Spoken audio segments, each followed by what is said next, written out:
नमो अरन्ताणं नमो सिद्धाणं नमो आयरीयाणं नमो अध्यायाणं नमो लोये सव्यसाहूणम्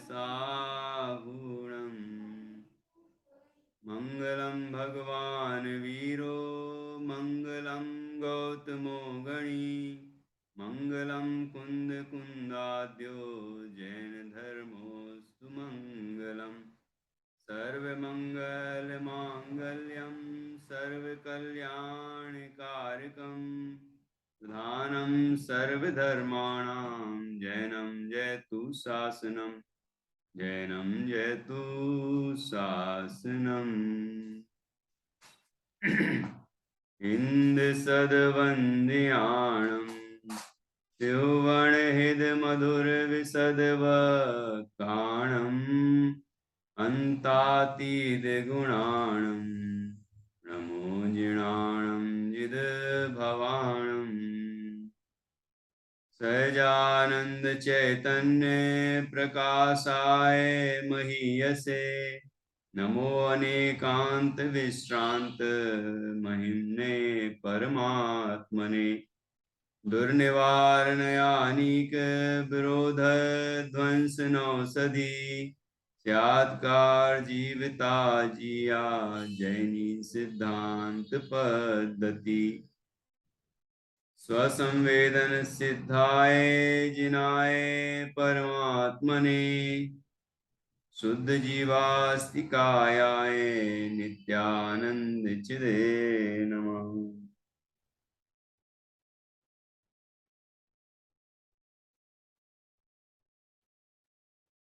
आचार्य श्री कुंद कुंद देव द्वारा रचित यह पंचास्तिकाय संग्रह ग्रंथ है।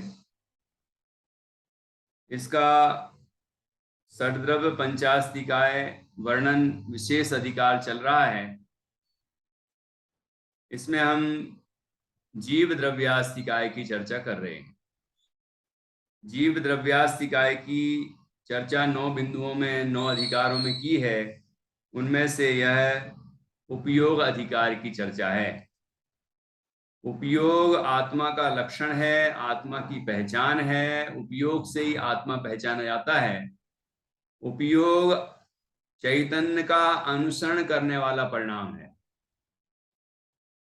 आत्मा का चैतन्य स्वभाव है, चैतन्य गुण है, उसका जो परिणाम है, परिणमन है, वह उसके अनुसारी भाव है, वैसा ही है। वही जीव का लक्षण है। जो प्रति समय जानना देखना हो रहा है, वही उपयोग है, जिसको हम ज्ञान दर्शन का व्यापार कहते हैं। और वही जीव का लक्षण है। जहां जहां अंदर में ज्ञान हो रहा है, वहां वहां आत्मा है। जहां आत्मा नहीं है, वहां ज्ञान भी नहीं है। ऐसे अंदर चूंकि जानना हो रहा है प्रति समय, इसका तात्पर्य है कि ये जो जानने वाला तत्व है वह आत्मा है। ऐसा हमें अच्छी तरह से अभ्यास करके समझना चाहिए। तो यहाँ उपयोग के 2 भेद किए, ज्ञानोपयोग, दर्शनोपयोग। फिर कहा कि ये ज्ञानोपयोग, दर्शनोपयोग, ये उपयोग के जो 2 भेद हैं, आत्मा का ये गुण है उपयोग, और उसके 2 भेद हैं। इस तरह गुण और गुणी, गुणी मतलब द्रव्य, आत्मा यहाँ। तो आत्मा और ज्ञान दर्शन, ये गुण, ये इनका अस्तित्व अलग अलग नहीं है। इनका अस्तित्व एक ही है। एक ही सत्ता है। गुण गुणी की सत्ता एक ही होती है। ऐसा हमें अच्छी तरह से समझना चाहिए। तो यहाँ ये बताया गया है कि किस तरह दोनों की सत्ता एक है, दोनों के प्रदेश एक हैं, अर्थात 2 हैं ही नहीं, वो एक ही है। जीव और जीव के जो अनंत गुण धर्म शक्तियां हैं, वह सब एक ही हैं। वो कोई अलग अलग वस्तु नहीं है। ये बात हमें यहाँ पर समझाई गई है। पहले नंबर ये समझना है हमें कि जीव कोई भी द्रव्य है और उसके गुण हैं तो उनमें प्रदेश भेद नहीं है, एक ही प्रदेश है, एक ही अस्तित्व है, एक ही सत्ता है और प्रदेश भी एक ही है दोनों की। इस तरह से हमें समझना चाहिए। अब जब प्रदेश एक हैं तो फिर ये भेद और अभेद का जो कथन होता है ये कैसे संभव है? तो आचार्य कहते हैं ये संभव है कि प्रदेशों की अपेक्षा भेद नहीं कहते, भिन्न भिन्न भिन्न अनेक भेद रूप है वस्तु, है ना, भेदा भेदात्मक है ना प्रत्येक द्रव्य, क्यों आगम? तो भेदा भेदात्मक है लेकिन प्रदेश की अपेक्षा भेद भेद वाला नहीं है। प्रदेश की अपेक्षा तो एक ही है, अनन्य ही है, द्रव्य और गुण अनन्य ही है, एक रूप ही है। ठीक है। अब फिर भेद और अभेद जो कहे जाते हैं उसकी क्या अपेक्षा है कि वस्तु अपने गुणों के साथ अभेद रूप है, एक ही रूप है। जैसे कि मिठास शक्करमय है, शक्कर मिठासमय है, अग्नि उष्णतामय है, उष्णता अग्निमय है, ये जैसे कि एक है ये, ठीक है, इनमें भेद नहीं है। लेकिन भेद नहीं होने पर भी भेद कथन किया कि नहीं किया हमने? उष्णता अग्नि, मिठास शक्कर, खारापन नमक, ये भेद कर रहे हैं। ये कैसे? क्योंकि संज्ञा संख्या लक्षण प्रयोजन की दृष्टि से वस्तु में उसके गुण भेद और पर्याय भेद किए जाते हैं वस्तु को समझने के लिए। और वस्तु ऐसी भेदा भेदात्मक है भी तो भेद रूप भी है। व्यवहार नय से भेद को विषय किया जाता है और निश्चय नय से अभेद को विषय किया जाता है। लेकिन प्रदेश की अपेक्षा भेद नहीं समझना चाहिए, ये बात यहां कही गई है। अब भेद रूप कथन होने पर भी भेद नहीं है, ये बात यहाँ पर षटकारकों के माध्यम से संख्या और संस्थान और आधार विषय के माध्यम से कल हमने चर्चा की थी। अब एक बहुत सुंदर गाथा आ रही है जिसमें ये बताया गया है कि भिन्न वस्तुओं में कैसे हम अभेद कथन करते हैं और अभिन्न वस्तुओं में भी, अभिन्न वस्तु के अंदर मतलब गुणगुणी से अभिन्न वस्तु के अंदर हम कैसे अभेद कथन करते हैं एक ही वस्तु के अंदर गुणगुणी का।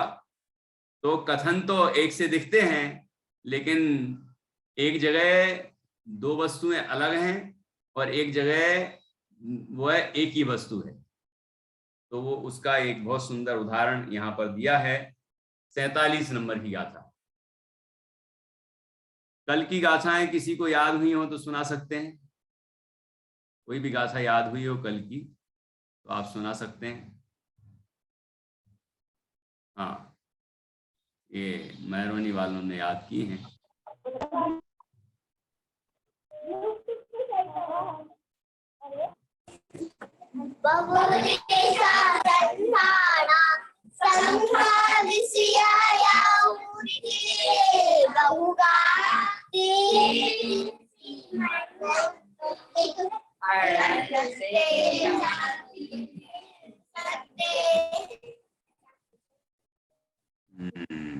ये कौन से नंबर की गाथा सबको ख्याल में आई? ये जस्ट पहले वाली 46 नंबर की गाथा। ठीक है, ये गाथा सुनाई है, बहुत अच्छे से सुनाई, सबने एक स्वर में व्यवस्थित तरीके से सुनाई है। ऐसे सभी को याद करना चाहिए। अब हम इसके आगे वाली गाथा पर पहुंचेंगे। 47 और इस गाथा में क्या मर्म है वो समझेंगे।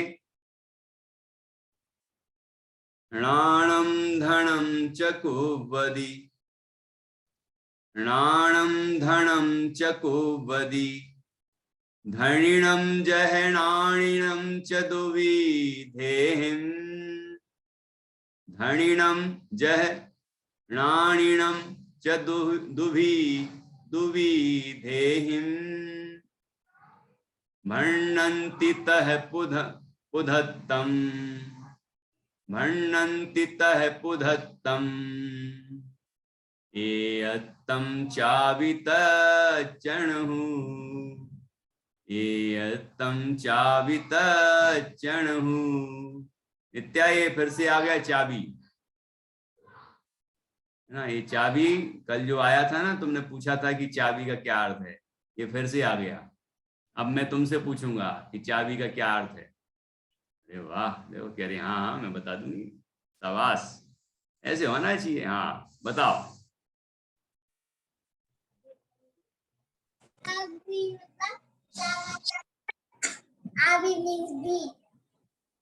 क्या अर्थात और अपि अर्थात भी। अभी प्राकृत है, उसका अपि संस्कृत बनेगा, उसका अर्थ भी। बहुत अच्छा, शाबाश। इन बच्चों को संस्कृत प्राकृत सिखाई जाएगी तो ये निश्चित रूप से बहुत अच्छे से सीखेंगे। बहुत अच्छा। चलिए, इतना तो ये जो बड़े लोग हैं उनको भी शायद याद नहीं रहा होगा, अभी उनका भी परीक्षण कर लेंगे हम थोड़ी देर बाद। देखिए, णाणम धनम च कुव्वदी। णाणम कुव्वदी, धनम कुव्वदी। ठीक है, ज्ञान करता है मतलब जानता है, ज्ञान रूप परिणमन करता है, उसको क्या कहते हैं? क्या कहते हैं दीपा जी? जो जानता है उसको क्या कहते हैं?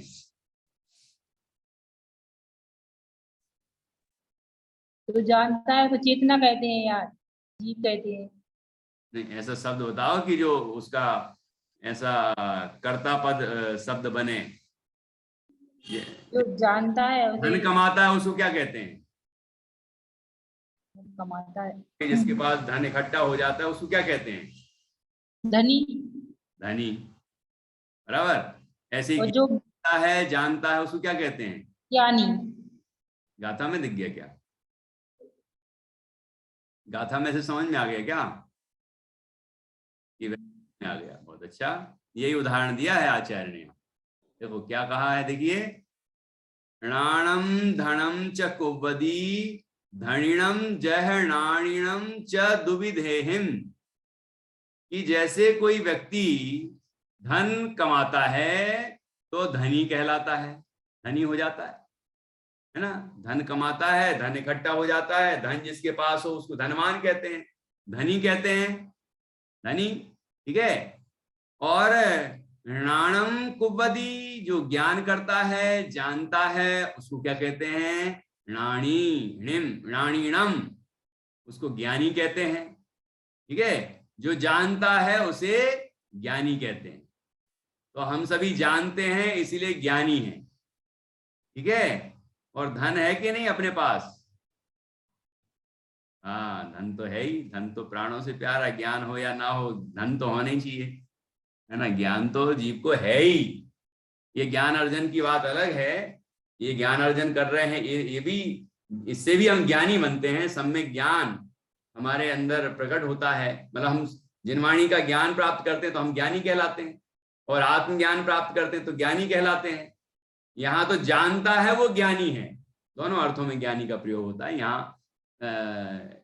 यहाँ भी अपन दोनों अर्थों में कर सकते हैं। तो यहाँ उदाहरण दिया कि धन को करता है उसे धनी कहते हैं, ऐसे ज्ञान को करता है उसे ज्ञानी कहते हैं। इस प्रकार दो तरह से दुविधेहिम भण्णन्ति, दो प्रकार से कहा जाता है। तद तह पुधत्तम एयत्तम चावि तच्चणहु। कि एवं मतलब तह मतलब वैसे ही, पुधत्तम, पुधत्तम अर्थात पृथकत्तम, पृथक पृथक, अलग अलग। कि धन और धनी अलग अलग हैं, धन और धनवान व्यक्ति अलग अलग हैं, लेकिन उसको कहा जाता है कि धन कमाता है, धनवान हो गया है, धन वाला है, इसीलिए उसको धनी कहते हैं। और यहाँ ये एयत्तम, ज्ञान और ज्ञानी में एकत्व है,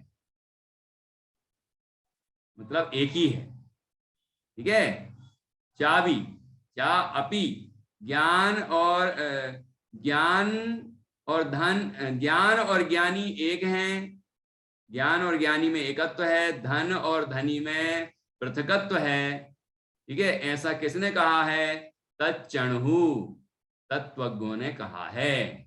जो तत्व को जानने वाले हैं, वस्तु की यथार्थ स्वरूप को समझते हैं, उनने ऐसा कथन किया है। सीधी सरल भाषा में क्या बात हुई कि जैसे धन को करता है उसे धनी कहते हैं, वहां धन पृथक है और धनी पृथक है। ठीक, वैसे ही जो ज्ञान को करता है उसे ज्ञानी कहते हैं, वहां ज्ञान और ज्ञानी दोनों एकत्व रूप हैं, एक है। ये बात जिनेंद्र भगवंतों ने कही है, उनके ही अनुसार प्रवर्तन करने वाले जानने वाले आचार्यों ने कही है, तत्वज्ञों ने कही है, भण्णन्ति कहा गया है, कहते हैं। ठीक है ना, ये समझ में आ रहा होगा आपको कि किस तरह से पृथक और अपृथक में ऐसा एक सा व्यवहार होता है। कथन में व्यवहार एक सा होने पर भी वस्तु में कितना अंतर है ना। धन करता है उसे धनी कहते हैं, घड़ा बनाता है उसे कुंभकार कहते हैं, रोटी बनाता है उसे रसोईया कहते हैं, है ना, रसोई बनाता है। तो ऐसे लेकिन ये दोनों चीजें पृथक हैं कि एक हैं? धन अलग है, धनी अलग है, रोटी अलग है, वो बाई रसोईया अलग है ना। ऐसे ये अलग अलग में भी व्यवहार होता है और एक ही वस्तु में भी व्यवहार होता है, जो कि ज्ञान और ज्ञानी। ऐसे ही प्रत्येक वस्तु का अपना अपना है। जो स्पर्श आदि रूप परिणमन करता है, पूर्ण गलन जिसका स्वभाव है वह पुद्गल है ना। ऐसे एक वस्तु में भी लागू होता है। देखिए अब अन्वयार्थ, जिस प्रकार धन और ज्ञान पुरुष को धनी और ज्ञानी करते हैं, ऐसे दो प्रकार से कहा जाता है। धन पुरुष को धनी करता है, धन के कारण मनुष्य को धनी कहते हैं, और ज्ञान मनुष्य को ज्ञानी करता है, ज्ञान से मनुष्य को ज्ञानी कहते हैं। ऐसे दो प्रकार से कहा जाता है। उसी प्रकार तत्वज्ञ पृथकत्व तथा एकत्व को कहते हैं कि यहाँ पृथकत्व और एकत्व दोनों तरीके से कहा है। पृथकपना अर्थात अलग अलग भिन्नता, प्रदेश भिन्नता, और एकत्व अर्थात एक प्रदेश, एक अस्तित्व, एक ही वस्तु। ऐसा दो तरह से कहा जाता है। अब यहां देखिए, वैसे जो जिस प्रकार और उसी प्रकार है वो धन, और वहां हम जैसे उदाहरण दिया था, उदाहरण में और फिर बाद में सिद्धांत में ऐसे लगाया जाए तो और अच्छा रहेगा। लेकिन मैं अभी कोई कमेंट्स नहीं करूंगा। नीचे टीका में देखते हैं क्या आचार्य ने, अमृतचंद आचार्य ने किस तरह विवेचन किया है इसका। देखिए, यह वस्तु रूप से भेद और वस्तु रूप से अभेद का उदाहरण है। जिस प्रकार भिन्न अस्तित्व से रचित, भिन्न संस्थान वाला, भिन्न संख्या वाला और भिन्न विषय में स्थित ऐसा धन, भिन्न अस्तित्व से रचित, भिन्न संस्थान वाले, भिन्न संख्या वाले और भिन्न विषय में स्थित ऐसे पुरुष को धनी, ऐसा व्यपदेश पृथकत्व प्रकार से करता है। तथा जिस प्रकार अभिन्न अस्तित्व से रचित, अभिन्न संस्थान वाला, अभिन्न संख्या वाला और अभिन्न विषय में स्थित ऐसा ज्ञान, अभिन्न अस्तित्व से रचित, अभिन्न संस्थान वाले, अभिन्न संख्या वाले और अभिन्न विषय में स्थित ऐसे पुरुष को ज्ञानी, ऐसा व्यपदेश एकत्व प्रकार से करता है, उसी प्रकार अन्यत्र भी समझना चाहिए। सब जगह अन्य जगह भी इसी तरह समझना चाहिए। भिन्न प्रदेशत्व से भी करते हैं कथन, और अभिन्न अस्तित्व से भी कथन करते हैं। दोनों तरह से कथन होता है। तो दोनों कथन होने पर हमें यह समझना है कि पृथकत्व कहाँ है और एकत्व कहाँ है। एक ही वस्तु है तो एकत्व रूप होगी, और भिन्न वस्तु है तो भिन्नत्व रूप होगी। ठीक है। जहां द्रव्य के भेद से व्यपदेश आदि हो वहां पृथकत्व है, जहां द्रव्य के अभेद से व्यपदेश आदि हो वहां एकत्व। इस तरह एक बहुत सरल गाथा है। देखो, जिसने कल समझा था उसको आज जल्दी से समझ में आ गया हो, पढ़ते ही समझ में आ गया हो। जैसे बच्चों ने अभी गाथा सुनाई थी, उसमें 4 बिंदु आए थे, 4 शब्द आए थे, जिसका विवेचन कल किया गया था। व्यपदेश, षटकारकों की चर्चा की थी, भिन्न षटकारक और अभिन्न षटकारक। एक ही वस्तु के अंदर किस तरह षटकारक घटित होते हैं, और भिन्न भिन्न वस्तुओं के अंदर कैसे ये षटकारकों का कथन होता है, ये हमने समझा था। ठीक है। तो उसी बात को यहाँ पर भिन्न और अभिन्न करके समझाया गया है। और ऐसी संख्या वाला समझा था, भिन्न संख्या और अभिन्न संख्या में, और ऐसे ही संस्थान, और ऐसे ही विषय अर्थात आधार, उसकी चर्चा हमने की थी। जैसे अपन एक ही उदाहरण में समझें तो भिन्न में देवदत्त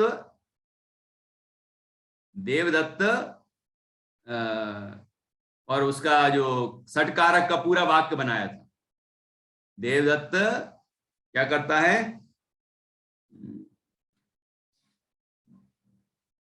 वृक्ष, देवदत्त की गाय का उदाहरण दिया था, है ना। देवदत्त नहीं, अब पूरे 6 कारक जहां लगाए थे वो वाला वाक्य पढ़ रहा हूं। देवदत्त फल को अंकुश द्वारा धनदत्त के लिए वृक्ष पर से बगीचे में तोड़ता है। यहाँ सब भिन्न भिन्न भिन्न भिन्न वस्तुएं हैं, सबका अस्तित्व भिन्न है। तो पृथक अस्तित्व में भी पृथकत्व का कथन होता है। ठीक है। और एक अस्तित्व हो तो अभिन्न अस्तित्व हो तो उसमें भी इस तरह के कथन होते हैं। व्यपदेश मतलब कथन होते हैं षटकारकों के। वो क्या कहा था कि आत्मा को आत्मा द्वारा आत्मा के लिए आत्मा में से आत्मा में जानता है, ऐसे षटकारक बताए थे। ठीक है। और संख्या में पृथक में जैसे देवदत्त की 10 गायें हैं, है ना।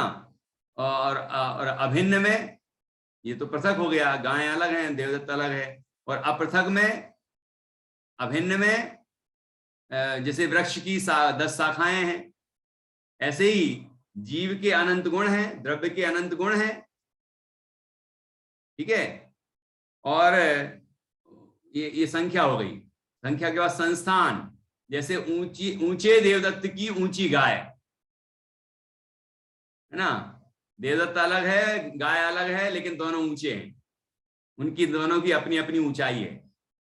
ऐसे यहां अभिन्न में, अभेद में भी कथन किया था कि ऊंचे मूर्त द्रव्य में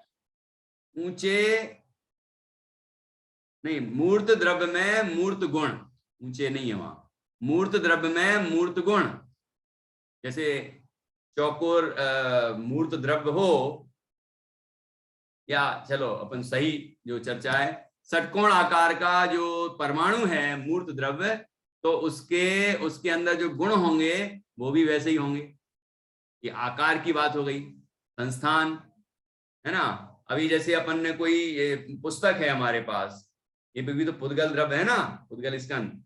तो चौकोर पुद्गल द्रव्य के जितने गुण होंगे वो कैसे होंगे, वो सब वैसे ही आकार होंगे, रंग रूप वगैरह जो भी होगा उसका वो भी वैसे ही होगा, है ना।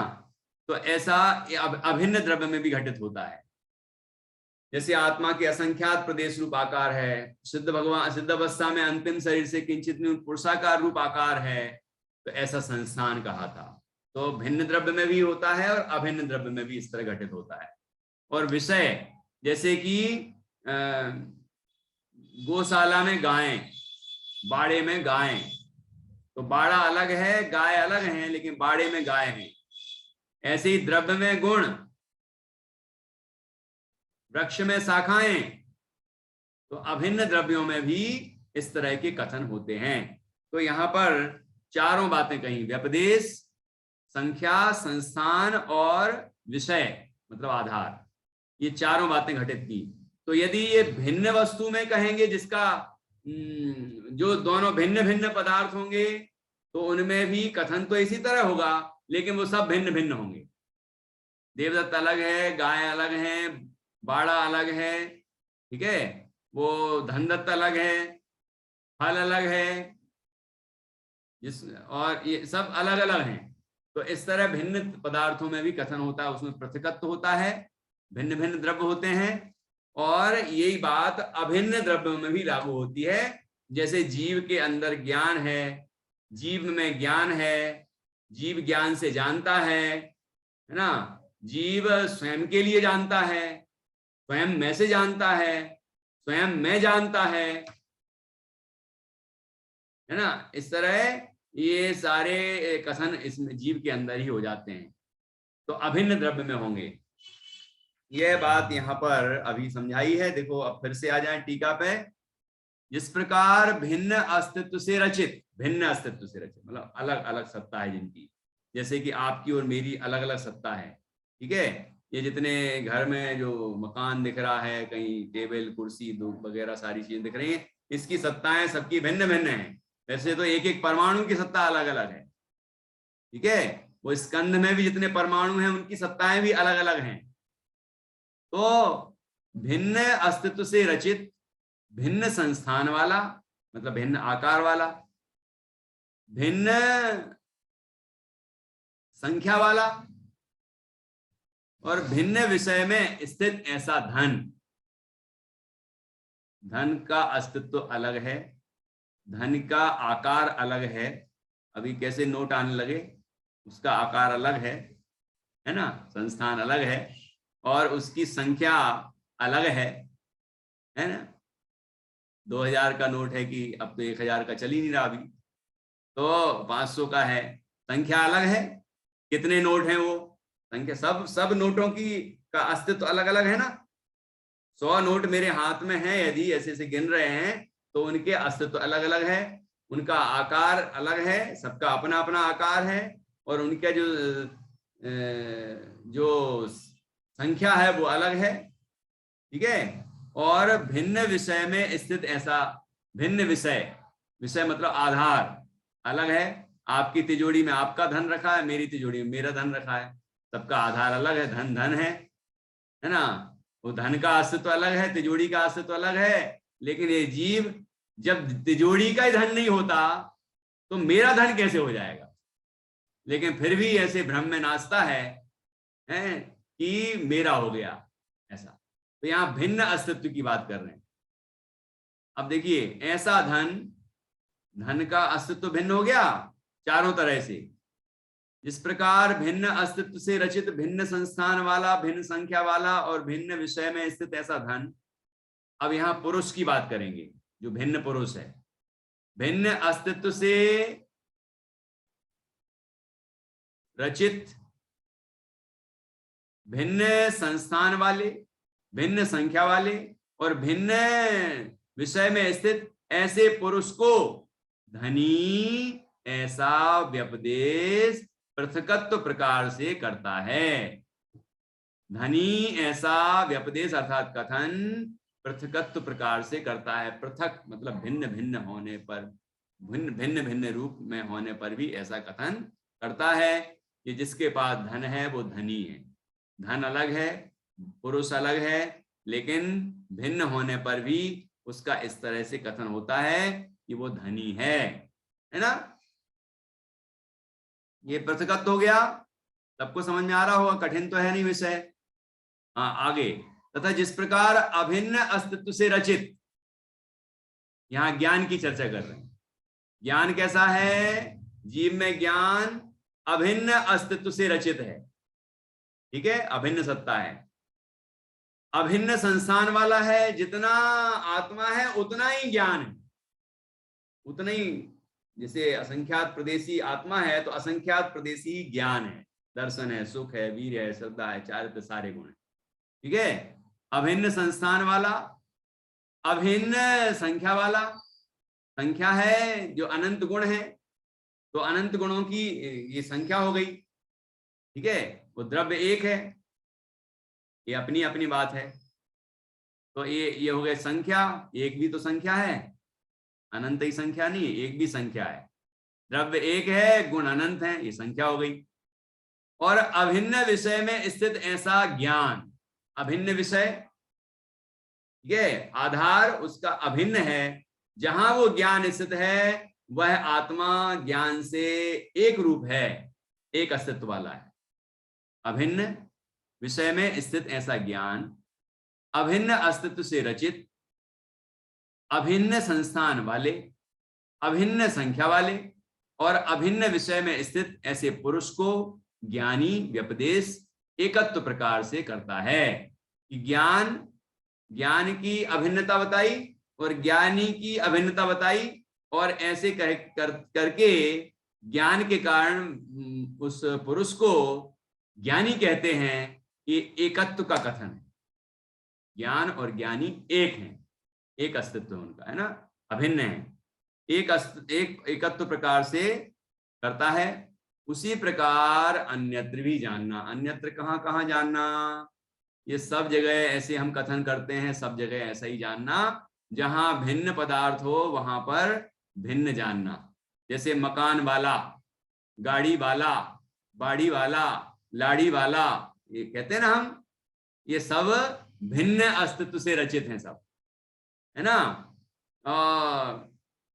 तो ऐसे जितने भी कथन हो उन सब में हम समझ लें कि कौन सी भिन्न अस्तित्व की बात है, पृथक ही है, पृथक है, और कौन सा अपृथक है। कि जीव ज्ञान वाला, दर्शन वाला, सुख वाला, चारित्र वाला, वीर वाला, सम्यक दर्शन वाला, सम्यक ज्ञान वाला, सम्यक चारित्र वाला, केवल ज्ञान वाला, ऐसा हमने जो कथन किया, इसमें सब में एकत्व से रचित है।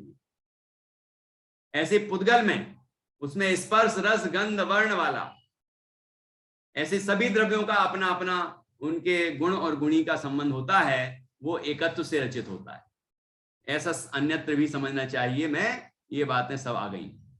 जहां द्रव्य के भेद से व्यपदेश आदि हो वहां पृथकत्व है। जहां द्रव्य अलग अलग हैं फिर भी इस तरह का कथन होता है ना, उनके संबंध का कथन होता है। धन के कारण व्यक्ति धनी हो जाता है, ऐसा कहा तो ये भिन्न अस्तित्व से रचित है, वहां पृथकत्व है। कथन तो ऐसे ही हो रहा है कि धन के कारण धनी, है ना, तो लेकिन वह पृथकत्व का कथन है।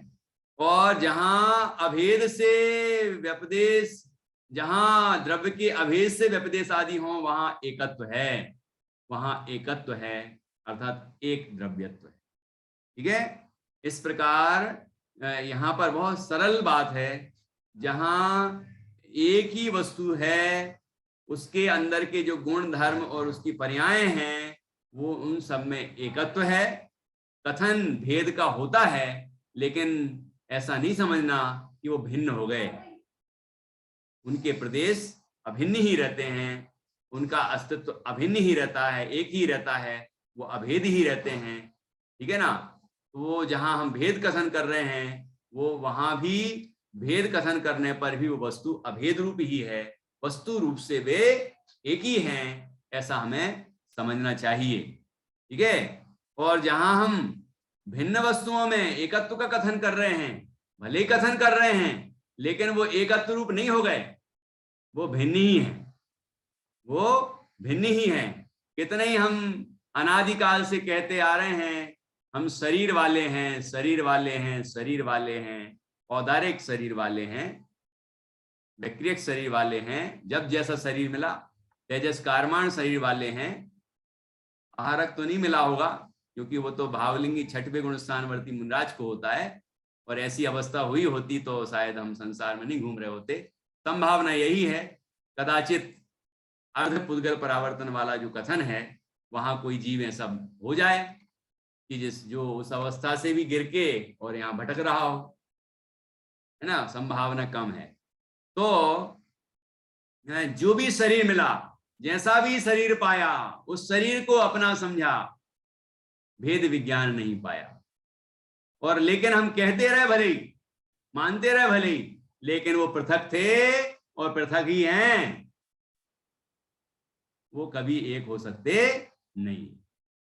अब किसी को कोई प्रश्न हो तो पूछ सकते हैं, फिर हम गाथा पढ़ेंगे और उसके बाद हम 48वीं गाथा पर चर्चा। हाँ भैया, ये जो एकत्व वाली बात आई है, अभिन्न संख्या वाले, तो जीव एक है और गुण तो उसके अनंत हैं, तो अभिन्न कैसे हुए? भिन्न भिन्न तो हैं।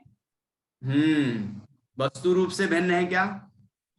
नहीं, वस्तु रूप से भिन्न नहीं, ज्ञान है, लेकिन दर्शन है, सुख है, वीर है, श्रद्धा है, चारित्र है, तो आत्मा में ही है ना वो सब कुछ। हाँ बिल्कुल।